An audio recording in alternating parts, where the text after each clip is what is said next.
মার্কিন চাপ সত্ত্বেও ভারতকে নিরবিচ্ছিন্ন জ্বালানি সরবরাহে প্রস্তুত রাশিয়া, এমন আশ্বাস দিয়েছেন প্রেসিডেন্ট ভ্লাদিমির পুতিন। দিল্লি সফরকালে ভারতের সবচেয়ে বড় পারমাণবিক বিদ্যুৎ কেন্দ্র কাদানকুলাম নির্মাণে যৌথ প্রকল্পের কথাও জানান। অন্যদিকে অর্থনৈতিক সহযোগিতা বৃদ্ধির লক্ষ্যে দিল্লি মস্কোর মাঝে নতুন চুক্তির ঘোষণা দিয়েছেন ভারতীয় প্রধানমন্ত্রী নরেন্দ্র মোদী।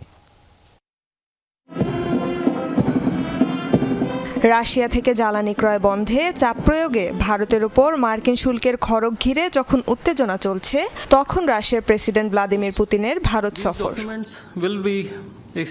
দিল্লিতে মোদির পাশে দাঁড়িয়ে যুক্তরাষ্ট্রের অবস্থানের তীব্র সমালোচনা করেন পুতিন। যেখানে ওয়াশিংটন নিজেই মস্কো থেকে পারমাণবিক জ্বালানি কিনছে, সেখানে ভারতের উপর বিধিনিষেধের যৌক্তিকতা নিয়ে প্রশ্ন তোলেন তিনি।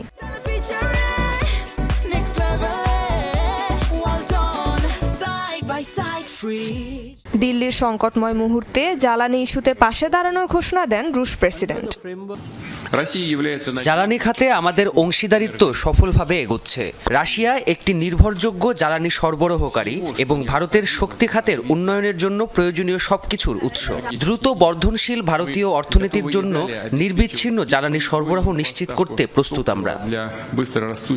ভারতের সবচেয়ে বড় পারমাণবিক বিদ্যুৎ কেন্দ্র কুদানকুলাম নির্মাণে একটি ফ্ল্যাগশিপ প্রকল্প পরিচালনার কথাও জানান। বলেন, এরই মাঝে জ্বালানি নেটওয়ার্কে যুক্ত হয়েছে 6টির মধ্যে 2টি রিঅ্যাক্টর ইউনিট।